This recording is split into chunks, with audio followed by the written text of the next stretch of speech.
All right, who is ready? Who is ready to get into it? Lots of good stuff. I'm going to show you the top 20 overvalued housing markets. You might be surprised at this information. I thought it was really interesting and very relevant for what we're seeing today.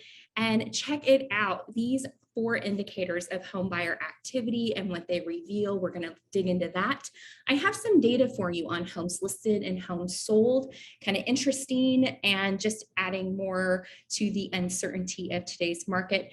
We've got 5 data-driven reasons that a housing crash isn't likely.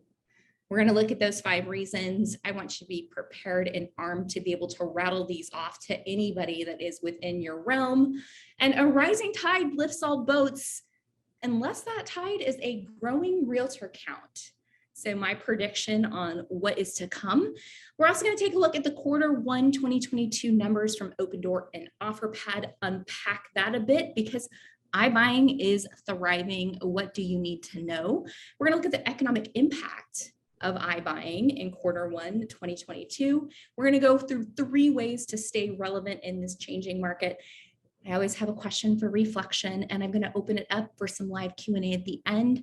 Happy to have some interaction with any of those that are wanting to participate. And also, I'll be taking your live commitments. So as we go through this call today, be thinking about those commitments that you want to make towards yourself and your business this week.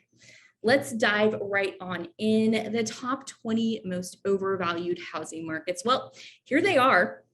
So every month, researchers at Florida Atlantic University, they calculate how overpriced or underpriced home values are across the largest 100 housing markets across the US. Here are the top 20 markets that they're saying are overvalued. And how do they define overvalued? Well, they're saying that overvalued is when the prices are higher than the income levels and the economic fundamentals of that market can support. So here's a look at the top 20. I was certainly not surprised to see Boise, Idaho up there on top. I know that their appreciation was through the roof.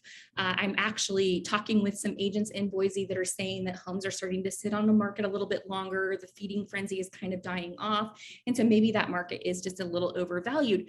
But if you look at Austin, Texas coming in at number 2, kind of surprised to see that for sure.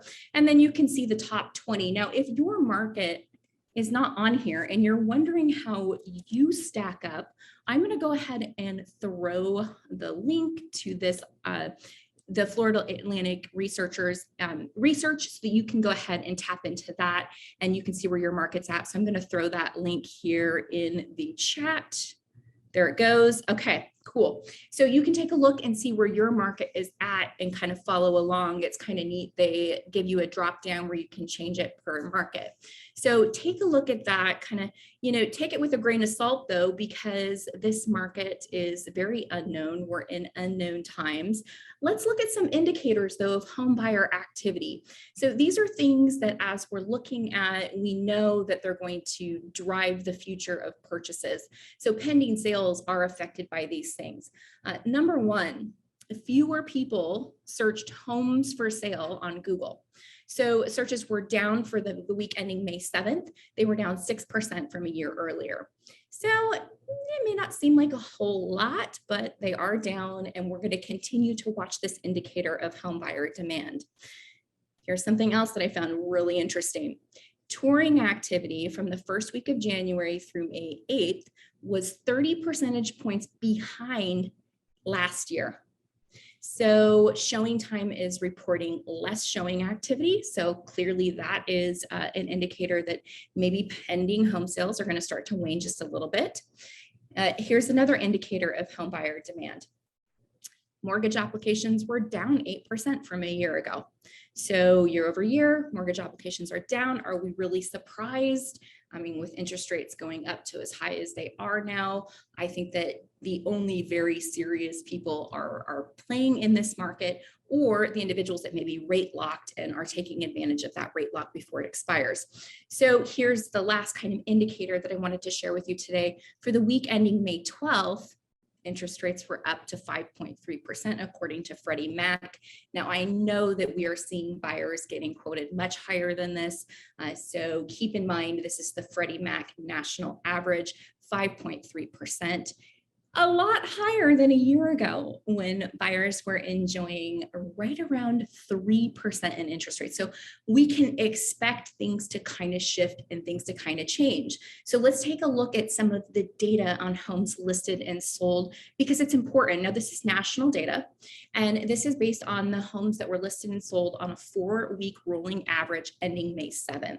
So fairly recent data. It's the data comes out a little bit later, right? So I think that it's still a couple weeks behind, but good information to be looking at. So median home sales were up 17% year over year. We're still seeing prices being pushed. We're still seeing buyers pay that, and these numbers are showing it. So the median asking price of newly listed homes increased 17% as well. So that also went up. Now, because of interest rates, the monthly mortgage payment skyrocketed. So the monthly mortgage payment on the median asking price rose to a record high of about $2,400 per month for that mortgage payment. So we know buyers are going to be paying a lot more now than they would have a year ago. And clearly the data is showing that. Also, pending home sales, though, they were down just a little. 6% year over year. Again, this is national. Your market might be a little bit different, but this is a good kind of refresher for you to make sure you're following and you're tracking along, looking at what is happening. So new listings of homes for sale were also down. So inventory is still tight, right? Active listings fell 17%, so there's less on the market. And on average, though, look at this one. On average, 4% of the homes for sale had a price reduction. I thought that was pretty interesting. And overall, 16% dropped their price in the past 4 weeks. So price reductions are becoming a little bit more prevalent. You're probably seeing them and taking note of that in your market. This to me is the biggest wild card, and that's the mortgage payments, because I know that as we're working with buyers, affordability is just going out the window. And we can see that with a surge in the monthly payment buyers now are faced with. So they're looking at about a $2,400 monthly payment on the median priced home. And you can see that that is up massively from the past few years. You look back at 2015 and the payment was around, it looks like about $1,100. So compare that to $2,400 today for the median asking price home. It's a big difference. And I think that what is happening, because I'm seeing it, I'll go through all of my real estate forums that I'm in throughout the United States, and I am seeing a lot of uneasiness, and it seems like kind of a lot of fear in the real estate community about being in this proverbial bubble. And is the bubble going to burst? Is this like the end of the real estate market as we know it? So I want to share with you 5 data-driven reasons why a bubble burst isn't likely. And when I say that it's not likely, nobody has that crystal ball. But we can look at these data sources and we can make some intelligent assumptions. And so let's do that today, and let's see how we feel about this market at the end of these 5 reasons. So we went through this before. Number 1 is new construction inventory is lagging. This is a look at the single family housing units that were completed going all the way back to 1970. And what stands out is that for the past 13 consecutive years, we've been building below the 50-year average, right? So we have not been building enough homes to meet population demand, to meet new household formation growth, right? And so we're behind. I hear a number of anywhere from 3 million to 5.5 million units nationally that we're behind. So we are behind single family housing units. There's just simply not enough inventory on the market. Now, builders are doing a good job of catching up. And you can see last year we almost hit the million unit mark, but we're just not quite there. And it's not something that we can build our way out of in a really short period of time. This is going to take a little bit more time to build this inventory and bring it to market. So inventory, single family, new construction inventory is low. Now, number two, the second reason is look at our resale inventory. Now, this is the month supply of inventory. And this is every January. So what I want you to be looking at here is you can look and see 2007, 2008, 2009, 2010, and you can see that during those months, we had anywhere from 6.5 to 10 months of inventory on the market, depending on the year.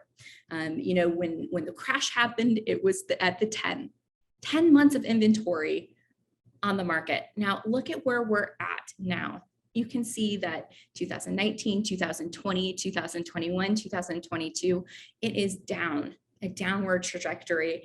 And I'm curious at what the month supply inventory is in your market. Here in the Phoenix market, we're hovering around 2 months supply. So not a whole lot of inventory. Yes, we are seeing new inventory come to market. Yes, we are seeing week over week increases in the inventory, but it is still low. It is still critically low. A balanced market would be between 4 and 7 months supply of inventory. And so as you can see, we're not even hitting that balanced market point. Here is also something that we should really be focusing on if we want to really predict whether prices are going to start to stabilize and then maybe start to go down a little bit. The catalyst to that is going to be inventory. So if inventory increases, we're going to see a downward pricing pressure on listings. So look at the inventory and look at how it was 2004 and it started to rise. 2005, standing inventory grew a little bit more, 2006 more, and then of course 2007, we know what was happening then. Inventory rose and we were seeing about a 10-month supply of inventory on the market.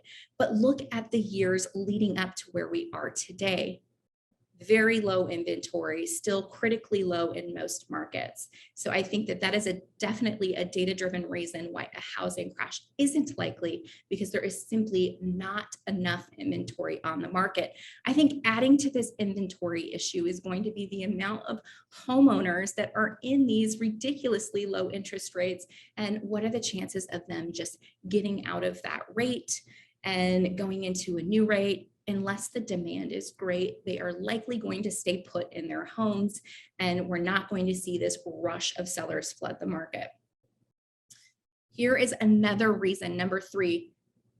Look at the lending standards. The default risk in the mortgage market is extremely low right now. Extremely low. Why is that? Well, the risky mortgage and lending products that were available to home buyers back before the crash simply do not exist any longer. The negative amortizations, the pickup payments, the interest only, all of these products that cause so much havoc on our housing market are gone. And really, the pendulum swung to the other side.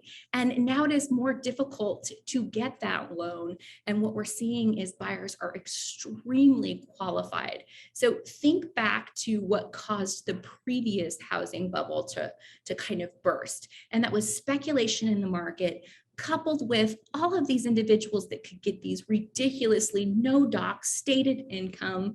I just tell you what I make and you give me a loans. And we can see why we had the problem that we had on our hands. So what is true today? Low inventory, right? We know that low new construction, we have low resale inventory. And what is also true today is it is much more difficult to obtain a loan. You actually have to be credit worthy and you actually have to be approved for that loan. Here's the other thing that I am seeing that is very data driven that says, hey, we are likely not going to see a lot of foreclosures. We're not going to see this dynamic of foreclosures hitting the market. And here's why. Because the mortgage originations by credit score are in front of you. And what you can see is that those who got a loan or refinanced a loan had an average FICO score of 800. So this data is from the Federal Reserve Bank of New York. They published a chart showing of where all of the credit scores stacked up, and the average FICO score was 800. So not only are buyers very well qualified, they have very high credit scores, likely not going to be losing their home towards foreclosure, even if they were part of the pandemic programs, likely not going to be going into default. And here's another reason why. And this is kind of my fifth data-driven reason that says, hey, a housing crash isn't likely because we have so much tappable equity as homeowners across the US. This is insane. This is the wealth growth of homeowners, which I love because I'm very passionate about homeownership being a way to build long-term wealth. And according to Black Knight, they released their numbers saying that in 2021, we set a record for $9.9 trillion in tappable equity. Tappable equity is the amount of equity homeowners can access while retaining at least 20% of equity in their homes.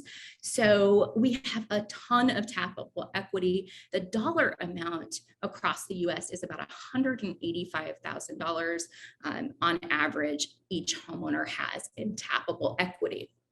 So here's what I think, because the market is starting to shift and we are seeing that.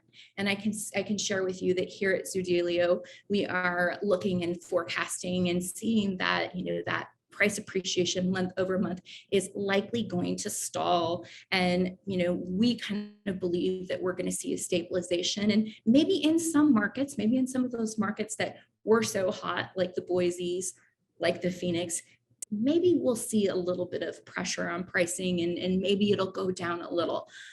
But we're not seeing any massive indicators saying that prices are just going to drop drastically and our market's going to crash. And so I want you to just, if you will, play along with me here, because this is what I think is more likely to happen.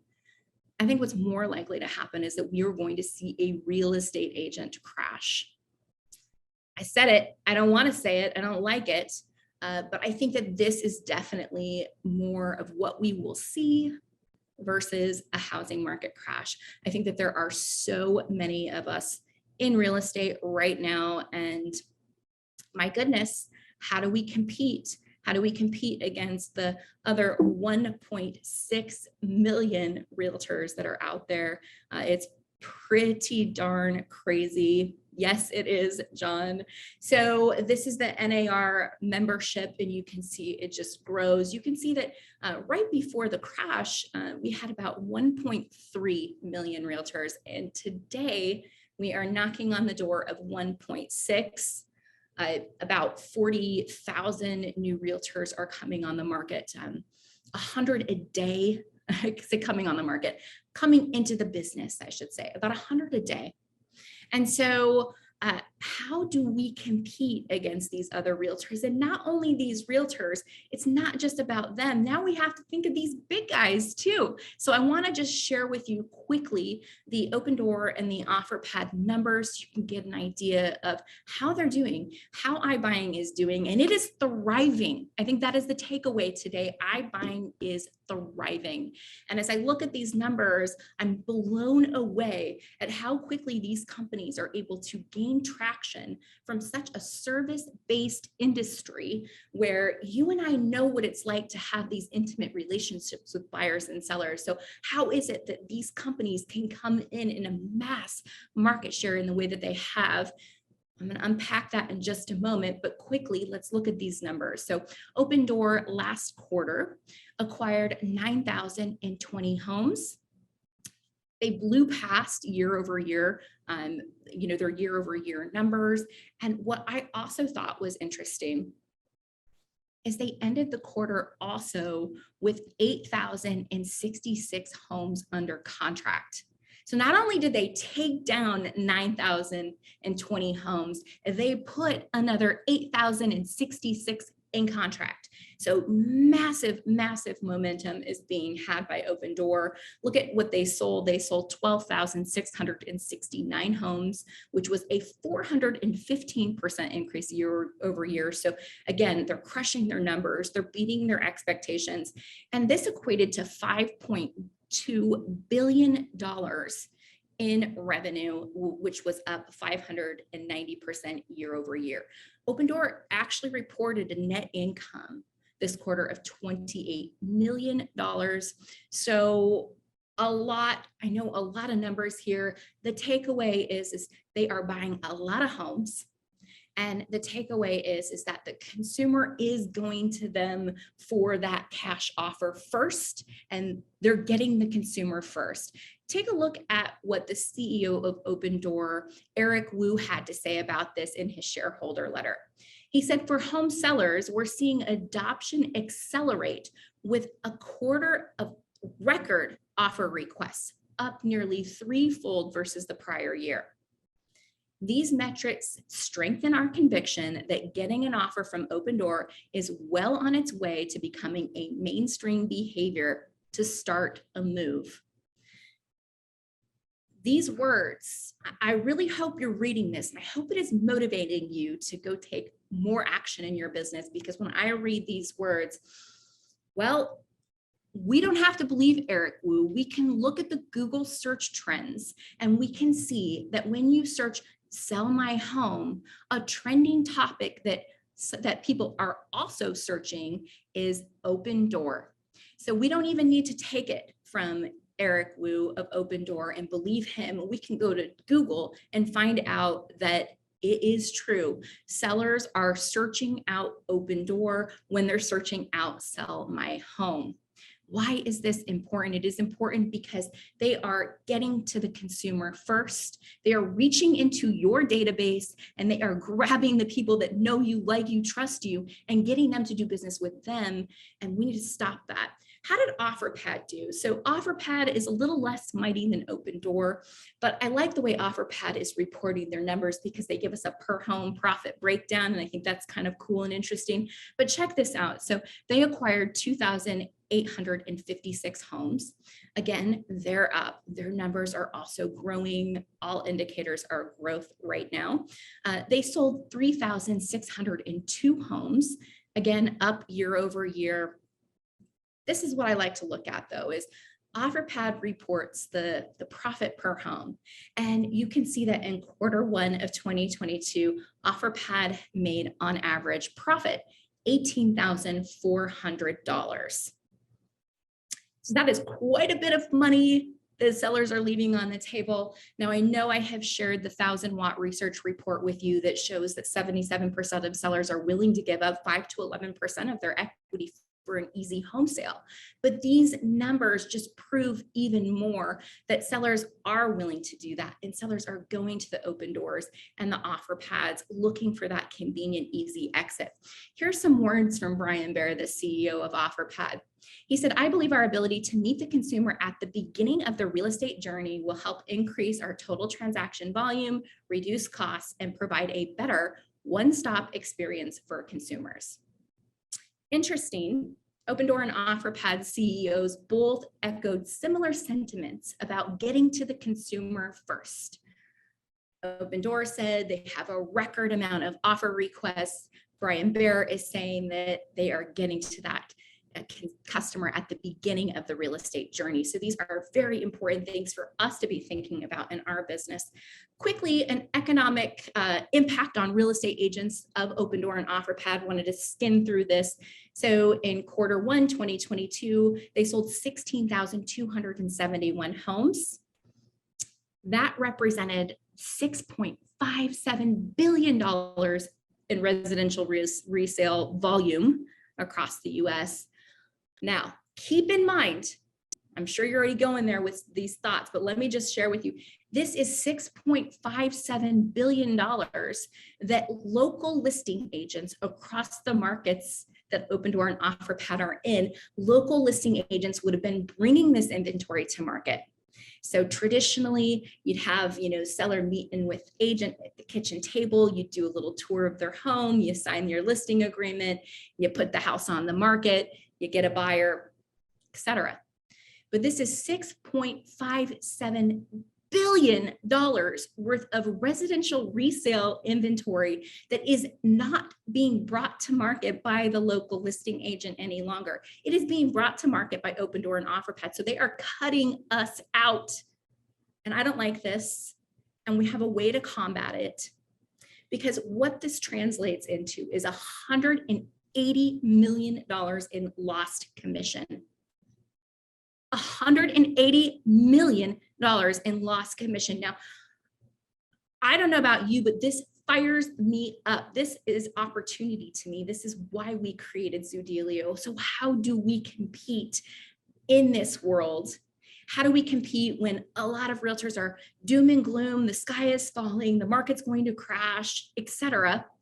And I think that the way we compete is very, very simple.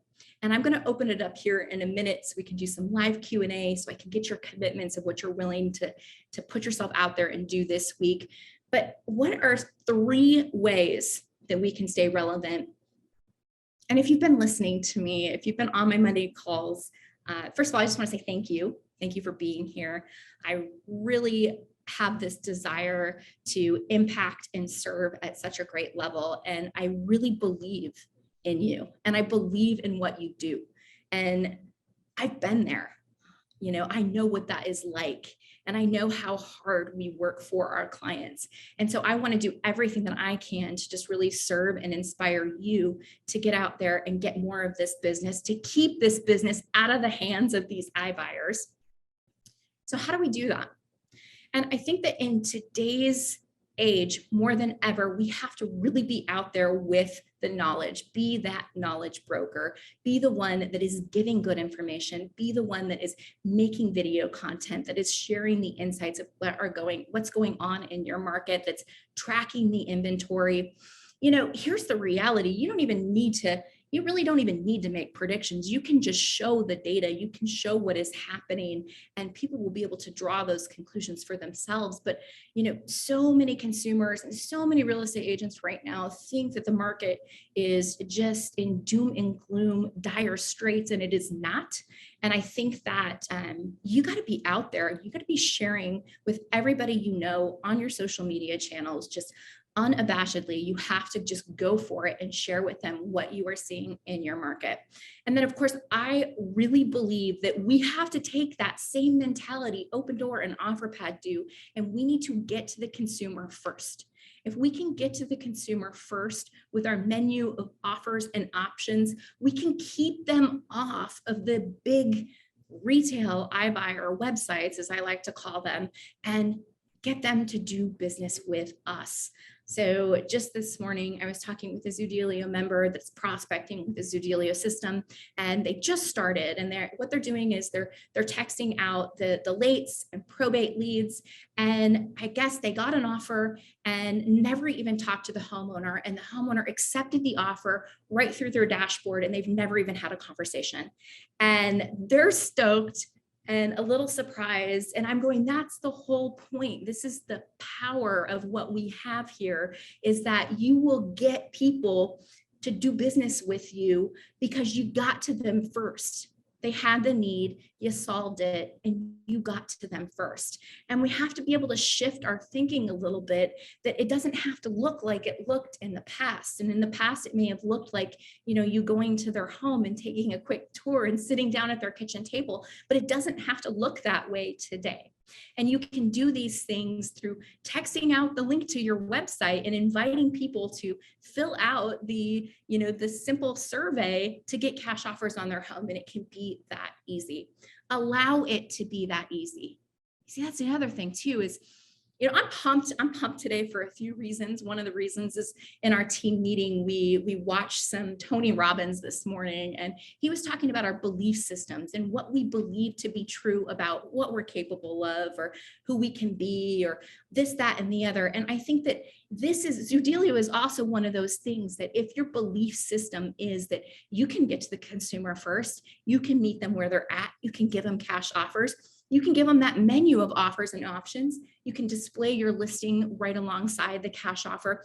And if you believe that that is what the consumer is looking for, guess what will happen? It will be a self-fulfilling prophecy. And just like that member that I talked to this morning, you will be getting sellers that will accept offers in your dashboard, and you'll be so surprised when you get the text message saying, hey, Susie seller just accepted an offer. So give your offers, your options, your menu of services. It's not one size fits all any longer, and people have different reasons for doing different things. So give them that easy out option, right? Give them that sell and stay. Give them the ability to really have a seamless move and trade in their home. Give them the ability to compete with the power of cash and turn them into a cash buyer. Because see, the easiest way to move can be accomplished through these programs. And I think that if you can get out there and share these programs with your people and really be that knowledge broker, and then also share this menu of offers and options that you have access to, you're going to see your business really elevate. Because again, that the 1.6 million that we're competing against, this growing army of realtors, I think is going to weed out.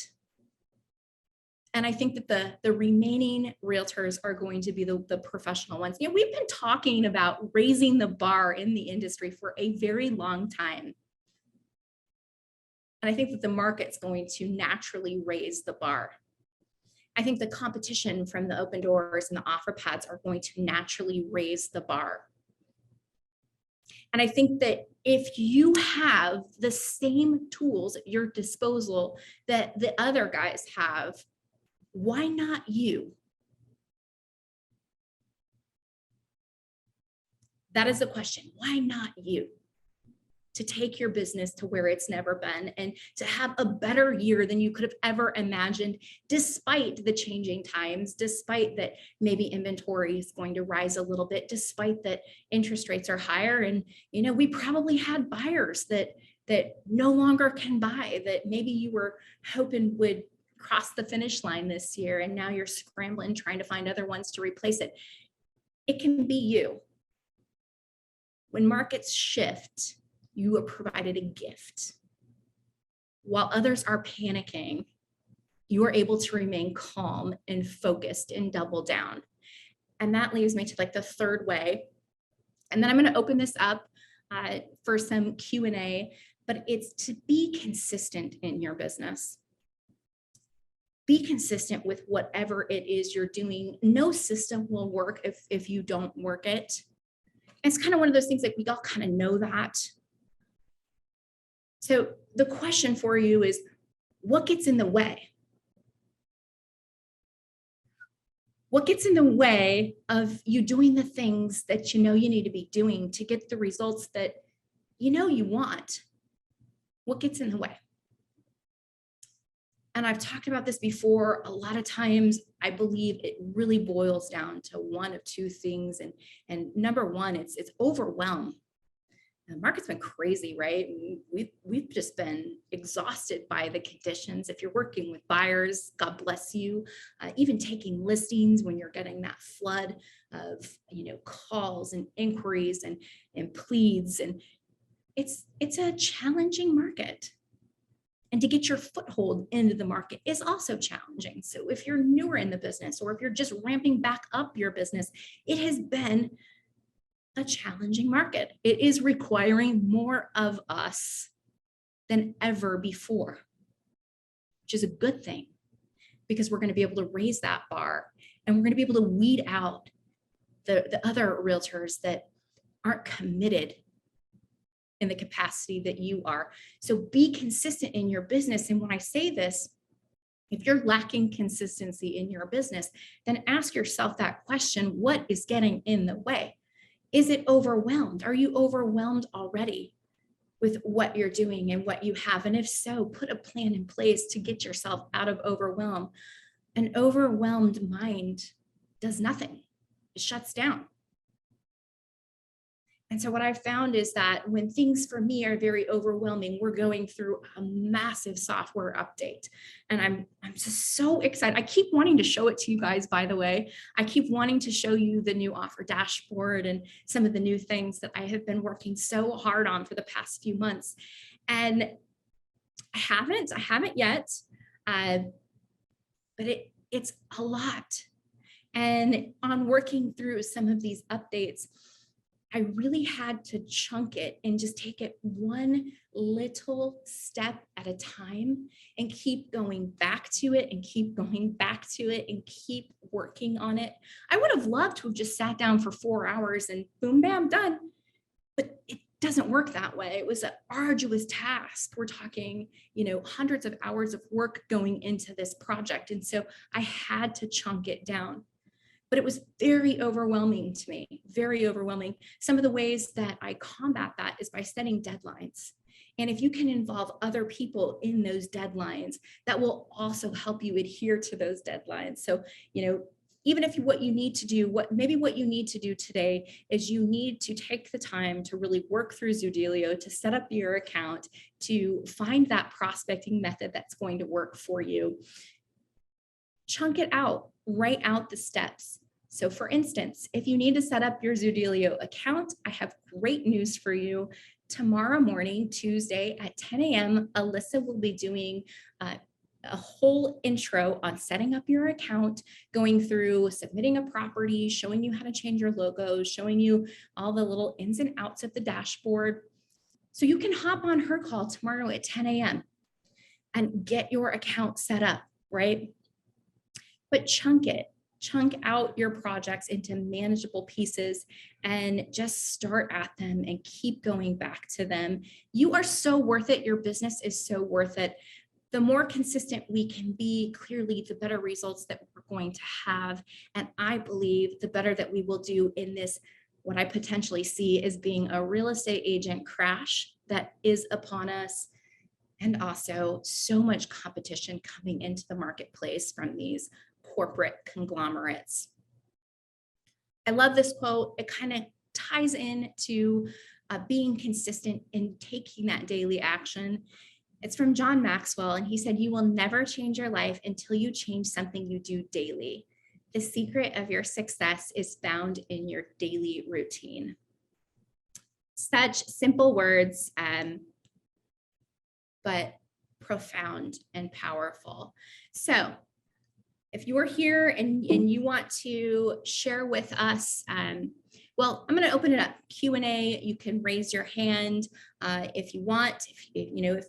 If you're good, you're good.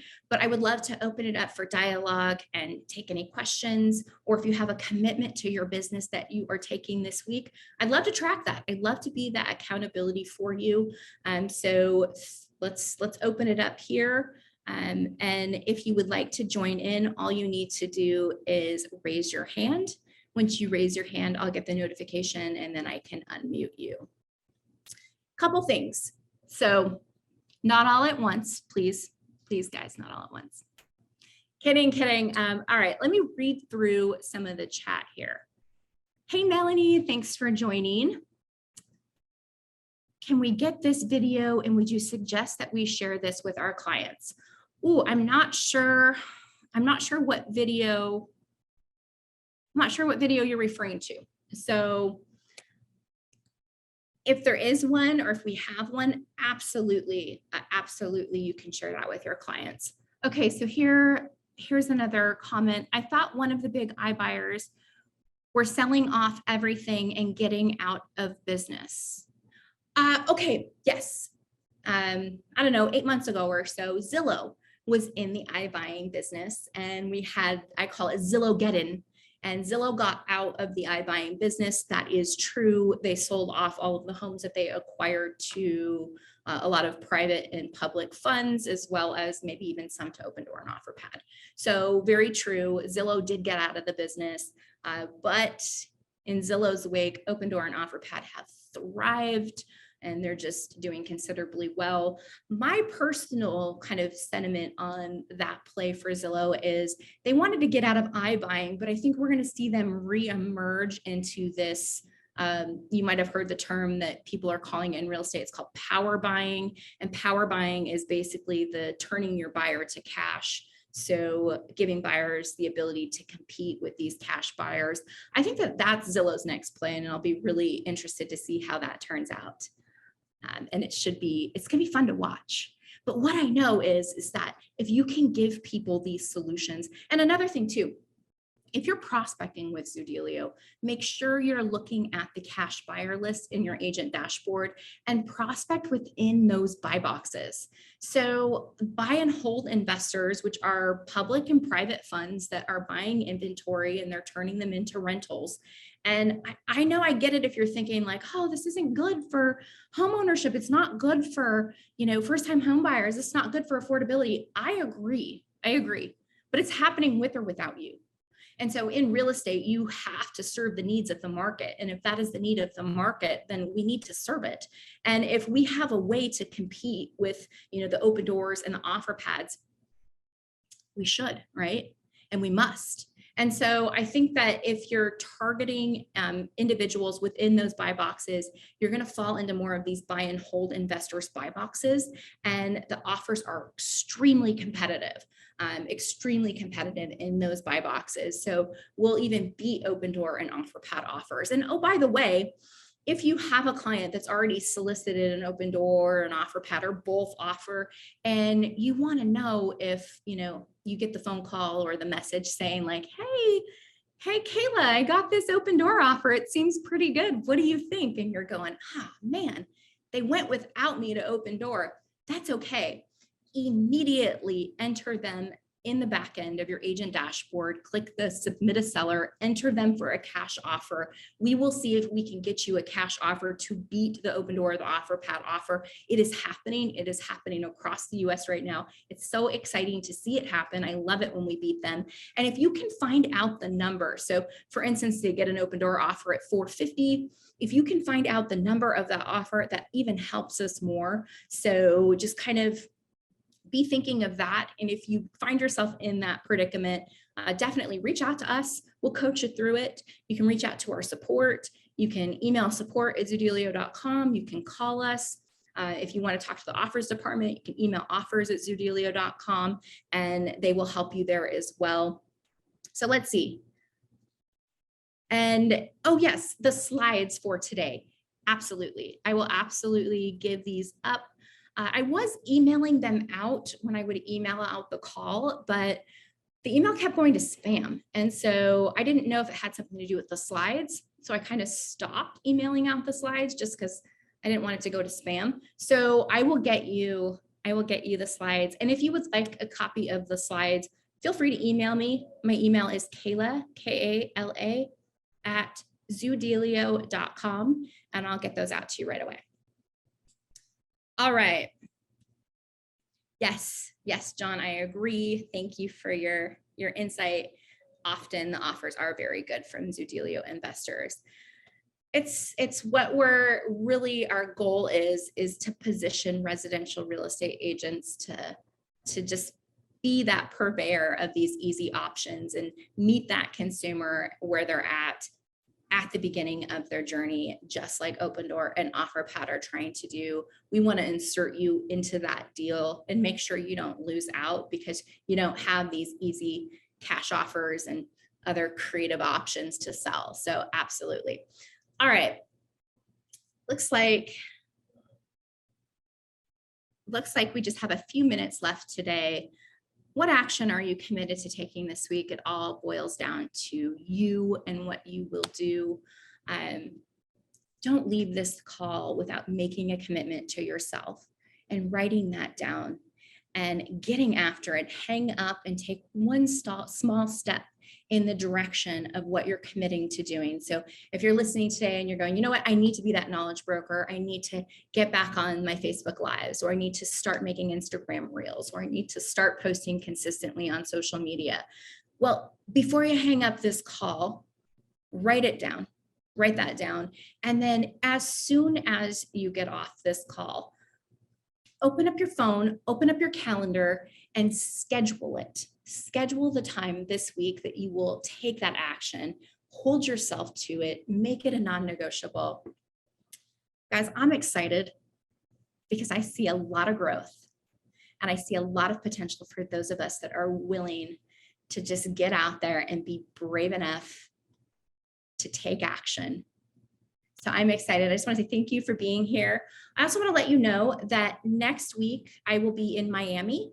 I'm going to a conference with a lot of the public and private funds and networking, trying to bring on some other great buyers to our platform, especially if you're listening East Coast. We are really looking to bring on more East Coast buyers as well. We've got the Sun Belt area really dialed in. We're working with a lot of the great public-private funds, but going to be networking and bringing some other great buyers into our system. So I won't be here next Monday. I'll be in Miami.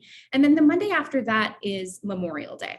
So I won't be here for Memorial Day either, but I'll be returning that following Monday. So 2 Mondays off. I won't see you those 2 Mondays, and I'll miss you. I'll be thinking of you, but I'll be back that following Monday after Memorial Day, ready to bring it, ready to turn up the heat so that we can all have an amazing summer.